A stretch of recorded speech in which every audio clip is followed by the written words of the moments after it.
السلام عليكم اخوت، كيف بقيتم؟ مزيانين؟ يعني كلشي بخير. في هذا الفيديو غادي نكتشفوا المدينه القديمه اللي هي فاس البالي. نكتشفوا الاماكن التاريخيه ديالها، ونكتشفوا اماكن جميله ايضا. باب وجدود، دار الدبر، اول جامعه في العالم، جامعه القرويين، هي مسجد دابا. غنكتشفوا ايضا الوهمية. لا ما يتشاف في هذا الفيديو. المهم خليكم معنا.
فيديو عامين قبل على مدينة قديمة بالليل، وكنت وريتكم هاد الجاطة كانت يلاه مازال كتصلح، كانت في الإصلاح. هاي دابا صلحوها، وهاديك الجاطة هي هادي بلاصة الباركينغ. هادي دخلت الباركينغ.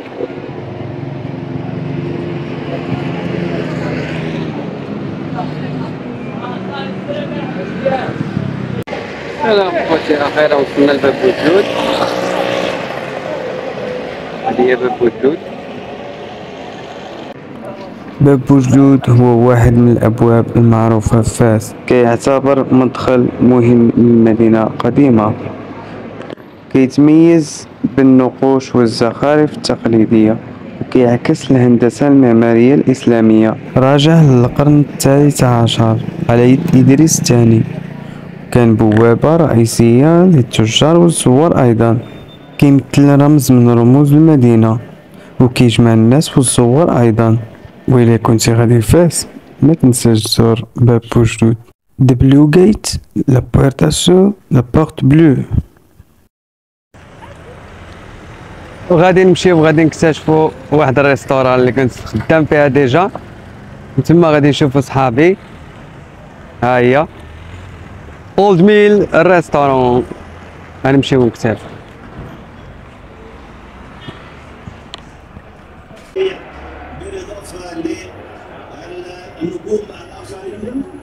هذا الريستوران كتواجد بجانب الباب بوجدود. اوه السلام عليكم يا اخوان، انت تتفرج لنا في كره؟ هاك الشاشيه الزكي. اوه الشاشيه الشماليه. قارنا خويا الشاشيه. Which one you prefer, my friend? anyone, you know. Which color you prefer? Which one you prefer? This one is amazing. Yeah, okay, yeah, accept. اخوتي هو حمزه عطاني الشاشيه. كي جاتني الشاشيه؟ نمشيو نطلعو نشوفو لا تيراس. اوه لا تيراس، ذكرياتي جميلة هنا، ذكرياتي جميلة هنا.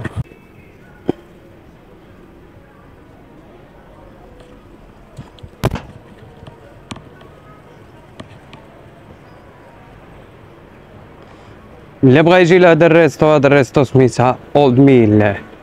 انا ديجا كنت خدام فيها قبل.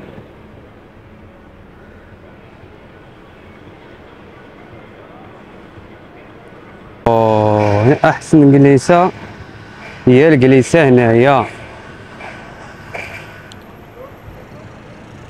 وها باب وجدود، وها الجردة جديدة. هايلي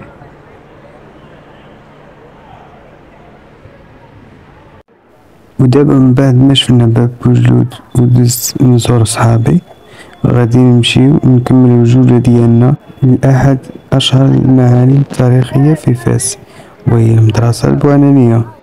ليتس جو.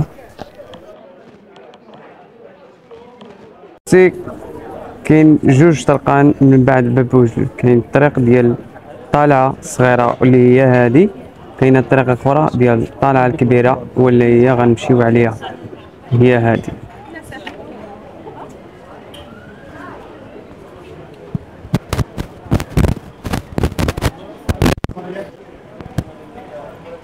أبا حميد أكيد داير مزيان؟ هاني كلشي بخير؟ الله يسهل عليك أبا حميد. كنوصيكم اخوتي المغاربه اللي جا لفاس، احنا تنعديو سلك اللي جا لفاس مرحبا به عند با حميد، عنده كلشي فريش، فيتا لادان ميكس اي حاجه. مرحبا بكم. غنشوفوا با حميد نعاون.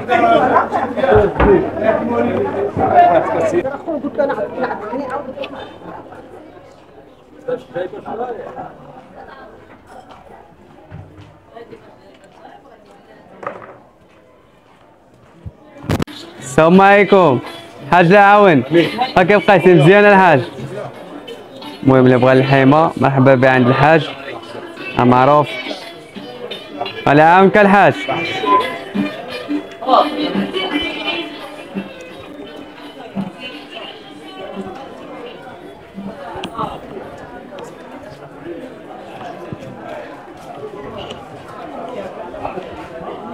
هاد البلاصه اللي حنا فيها دابا هي الكزاري، فيها صحاب اللحم صحاب الدجاج.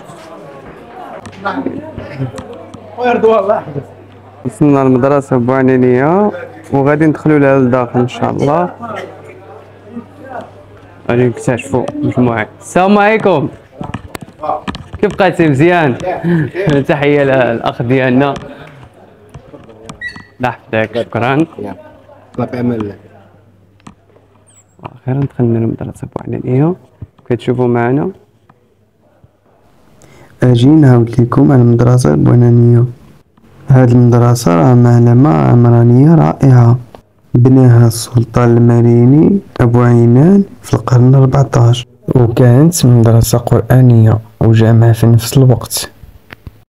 الهندسة المعمارية ديالها كتخطف الأنظار، سواء النقوش ديال القبس أو الزليج التقليدي ولا حتى السقوف الخشبية المنقوشة.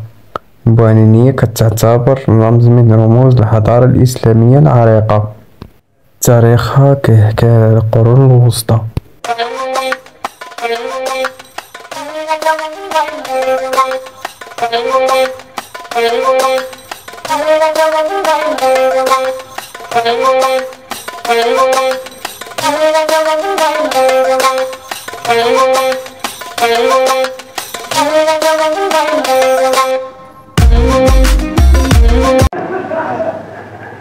هنا النصارى كيرسمو مدرسة البوعنينية، كلشي شاد ورقة وستيلو كيرسمو مدرسة البوعنينية من الداخل ديالها. دابا غادي نمشيو نكتشفو مولاي إدريس اللي هو معلم تاريخي مهم في المغرب، وكيتعتبر رمز من رموز التاريخ المغربي.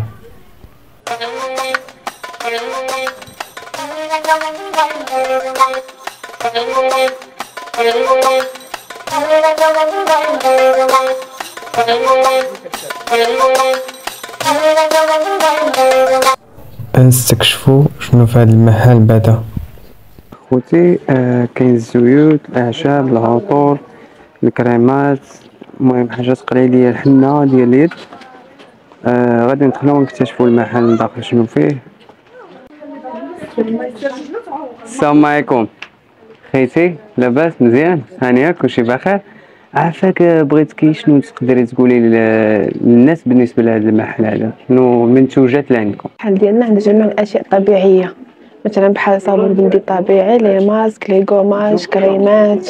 هذا كريم بالالويفيرا طبيعي، لي فازلين، عندنا العطور طبيعيه، غير لي زبيل اسونسيال. هذه شنو؟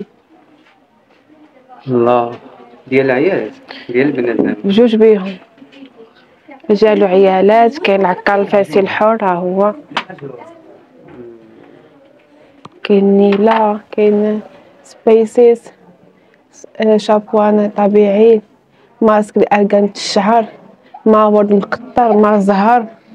كاين هذا الفخار، هذا الفخار ديال فاس. كاين طويجنات، كيسان، وكاين الحنة، وكاين الحمام تراديسيونيل. مرحبا بكم. شكرا. ودابا يلا نكملو الطريق لمولاي إدريس ونحكي لكم عليه شوية. مولاي إدريس هو مؤسس الدولة الإدريسية في المغرب، ويعود نسبه إلى النبي محمد صلى الله عليه وسلم. هو من جاء المغرب في القرن الثامن الميلادي، وقرر يستقر في مدينة فاس. تم بناء مولاي إدريس زرهون باسم العائلة ديالو، واللي كتشكل وحدة من أبرز المدن التاريخية في المغرب. مولاي إدريس كيلعب دور كبير في نشر الإسلام والثقافة الإسلامية في المغرب، وكان له تأثير عميق على تاريخ البلاد. خليكم معايا باش نكتشفوا تفاصيل أكثر عن حياة مولاي إدريس.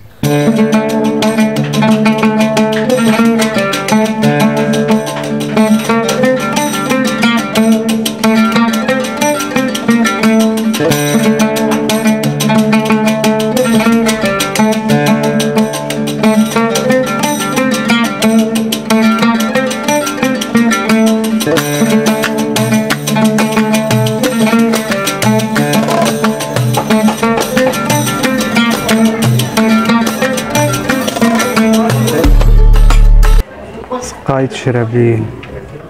دابا هاد البلاصة اللي وصلنا ليها في الطالعة سميتها الشرابليين. عندو الريستو هنا ديال أنس، عندو ماكلة زوينة، ماكلة نقية، وبانوراميك فيو في لاطيراس. وغادي نطلعو ونكتشفو هذا الريستو هذا. يلا مشينا. يا حداك.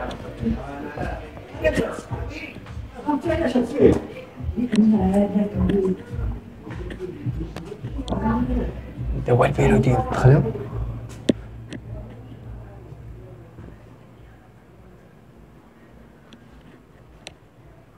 هادي غيستو من التحت.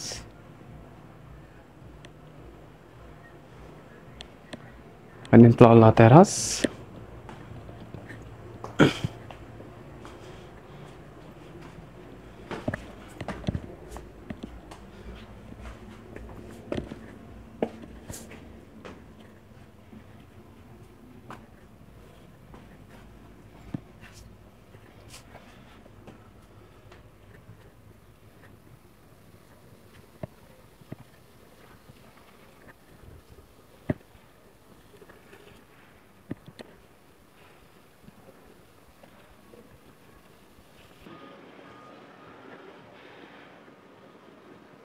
بانوراميك فيو منظر واعر عنده في لاطيراس. اللي بغا يجي ياكل هنا في هذا الريستو ديال خويا انس، مرحبا بكم.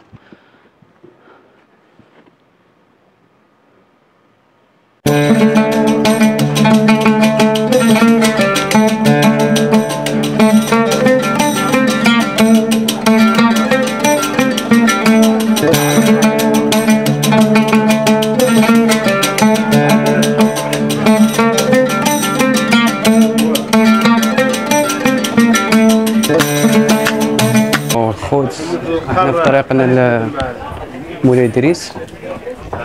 كيف كتشوفوا معنا اخوتي، احنا وصلنا لمسجد مولاي إدريس.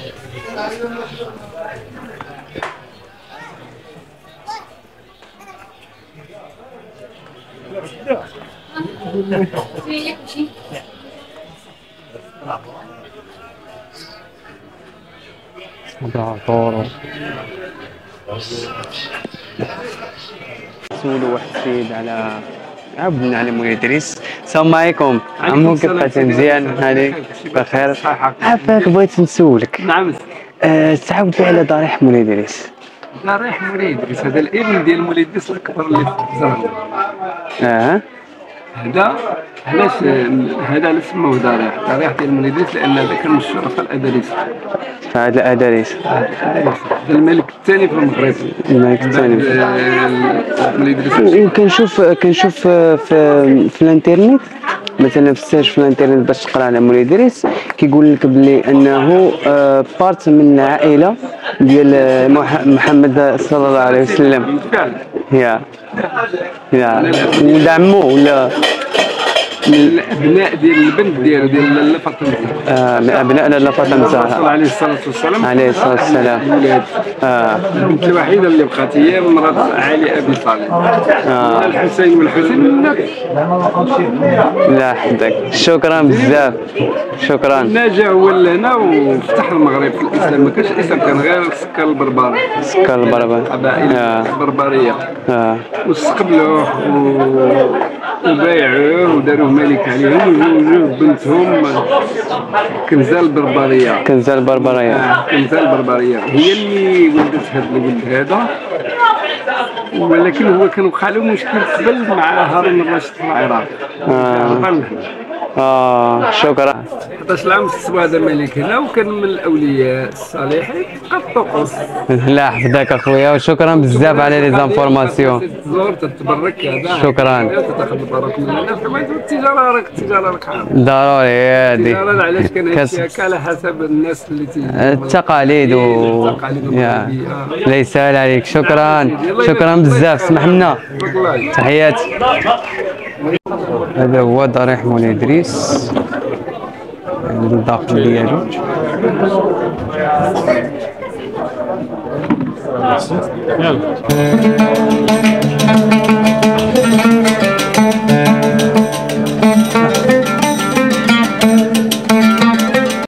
هنا مسجد القرويين، اللي هي أول جامعة في العالم، والآن مسجد.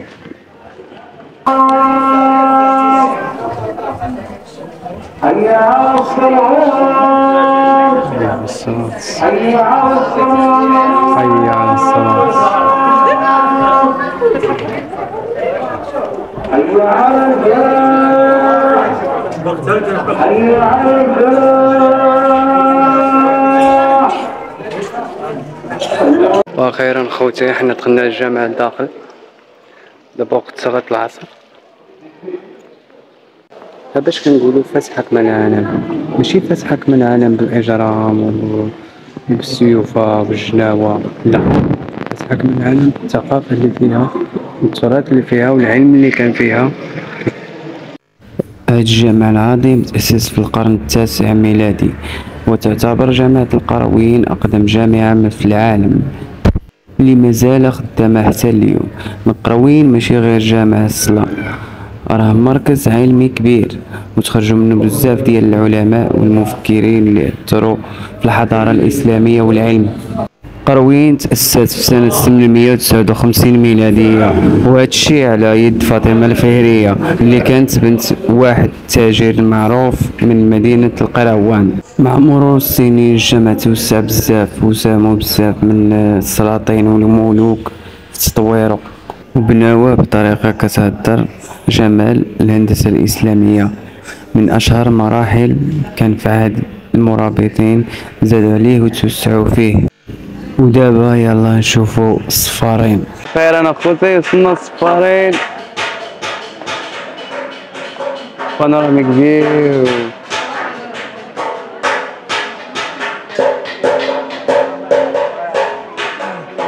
سوق الصفارين تأسس في القرن التاسع ميلادي، وكان واحد من المراكز التجارية المهمة في المدينة. في العصور الوسطى فاس كانت مركز حضاري وتجاري كبير، وسوق الصفارين كان كيجمع الحرفيين والتجار. خلال حكم المارينيين في القرن الثالث عشر زادت أهمية السوق وولا واحد من أهم الأماكن صناعة النحاس في المغرب. سوق الصفارين كيتعتبر جزءا يتجزأ من التراث الثقافي بفاس، وكيعكس الحرفة والتاريخ ديال مدينة فاس. خليكم معنا، ودابا يلا نمشيو لدار الطبق بالتينري.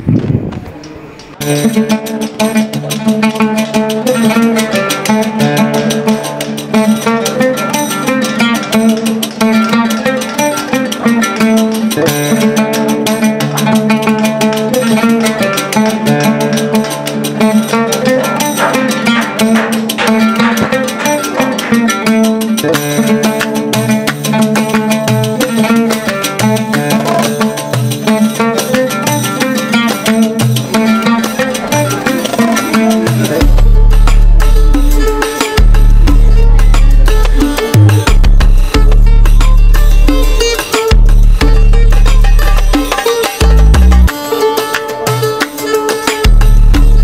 الخوت، اخيرا وصلنا لدار الطب، غادي ندخلو لداخل ونشوفو. يلا مشينا.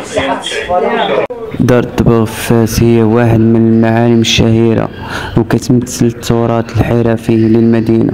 كيمكن للزوار يشوفوا الجلود في مراحل مختلفة من التنظيف وحتى التلوين. في دار الطباق كاينين بزاف ديال الحرفيين اللي عندهم مهارات عالية وكيحافظوا على هاد الحرفة التقليدية.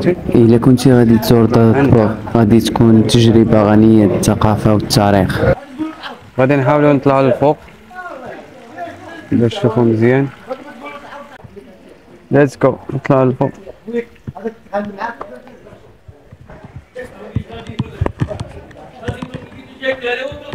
بسم الله.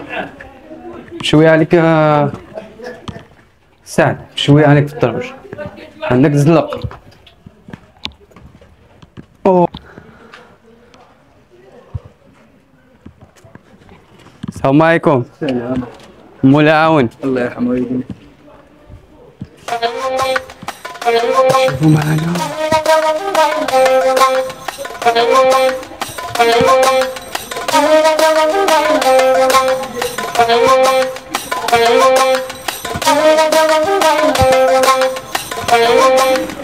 كيف كتشوفوا معنا اخوتي، هاد البلاصة هي اللي قلت لكم تيديروا فيها الكلوب ديال الجلد،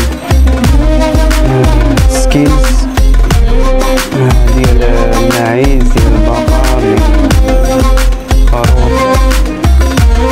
هادي هي دار الطباق. نطلعو لهم.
خير سالينا الفيديو، اكتشفنا كاع البلايص اللي هنايا في المدينة القديمة فاس البالي. كنتمنى تكونوا استمتعتوا معايا. تحياتي ونتشافوا في فيديو